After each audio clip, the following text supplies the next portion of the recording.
ఇప్పటికైనా మీకు సెన్సిటివిటీ ఉంటే మీకు సోల్ ఉంటే తక్షణమే ఇన్ని లక్షల మంది విద్యార్థుల జీవితాలతో ఆడుకోకు. వాళ్ళు అంటున్నారు ఫస్ట్ ఇయర్ నుంచి సెకండ్ ఇయర్ పోవాలంటే ఫీజు కట్టాల్సిందే, సెకండ్ నుంచి థర్డ్ ఇయర్ పోవాలంటే ఫీజు కట్టాల్సిందే. ఫీజు కట్టకపోతే వాళ్ళకు ప్రమోషన్ వస్తలేదు, వాళ్ళకి పై క్లాస్ పంపుతలేరు. ఫీజు కట్టకపోతే ఎగ్జామ్ ఫీజు కట్టలేదు, ఫీజు కట్టకపోతే క్లాస్ రూమ్ నిలబెడుతున్నారు. ఆ అవమానం భరించలేక చచ్చిపోతున్నారు. దయచేసి ఇది కేసీఆర్ పెట్టిన బాకీ, ఇది నిలబెట్టిన వారిని అంటున్నా. ఇవాళ వచ్చిన మా కూకట్పల్లికి ఎప్పుడో 1978-79లో హౌసింగ్ బోర్డు కోసం ల్యాండ్ అక్వైర్ చేసింది. హౌసింగ్ బోర్డు వాళ్ళు ల్యాండ్ అక్వైర్ చేసింది 78-79. ఇవాళ ఎందుకు అమ్ముకుంటున్నావు బాబు నువ్వు? ఎవరి సొమ్మని అమ్ముకుంటున్నావు బాబు నువ్వు? ఎక్కడికి ఉన్నది? 78లో 79లో ఆనాడు ప్రభుత్వపరమైన భూమి కావచ్చు, ఆనాడు రైతుల భూమి కావచ్చు, అక్వైర్ చేసుకొని ఏ ఉద్దేశంతో పెట్టింది? పేదవాళ్లకు ఇల్లు కట్టించే ఉద్దేశంతో పెట్టింది. 66 గజాల భూమి, 111 గజాల భూమి, 311 గజాల భూమి ఆనాడు ₹1.25 గద పిచ్చి కట్టించిండు. ఒక పని చేస్తే ఇవాళ మిగిలిన జాగా అమ్ముకుంటున్నాడు.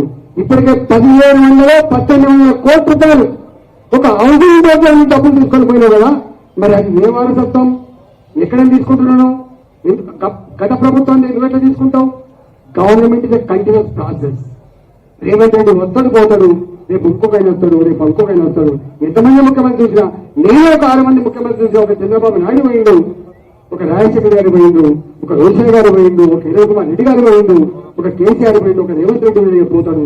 ఇవాళ ముఖ్యమంత్రులు ఉంటారు పోతారు, కానీ వ్యవస్థ శాశ్వతం. నేను అంటున్నా, నా కరెంటు బిల్లు 2 ఏళ్ల కింద వసూలు చేయవా? నా నల్ల బిల్లు కేసీఆర్ టైంలో వసూలు చేయవా? ఇదేనా వ్యక్తుల మీద మాట్లాడాలి, ఇదేనా మాట్లాడాలి. మ్యాక్సిమాలిటీ ఉండాలి. నువ్వు మాట్లాడే మాటలు ఇదేమి ముఖ్యమంత్రి అంటున్నారు. ఇవాళ గతంలో ఉన్న బాకీలు కావచ్చు, గతంలో ఉన్నటువంటి రావాల్సిన వాటి కావచ్చు, మనం పే చేసి ఉంటే పే చేయాలి, తీసుకోవాలి. గది కదా వ్యవస్థ.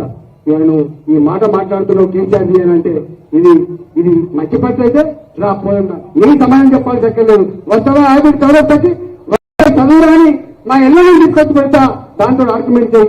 ఒకవేళ నిజంగా అయితే మేము ముక్కులేదు రాస్తా అని చెప్పంటారు. మీకు ఆ దమ్ము లేదు.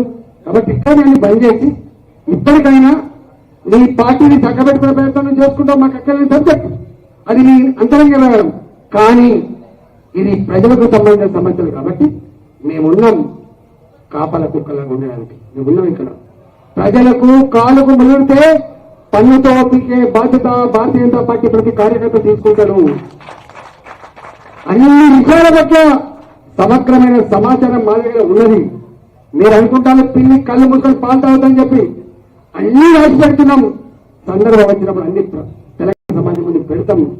బెస్ట్ స్పెక్టర్స్ తెలంగాణ ప్రజలే అవుతారు. కాబట్టి దయచేసి ఇలా వాళ్ళ మీద విడుచుకోబడి వీళ్ళ మీద విడుచుకోబడి చూస్తున్నా. ఈ బీజేపీ నాయకులు పట్టించుకోలేదు. పట్టించుకోవద్దు.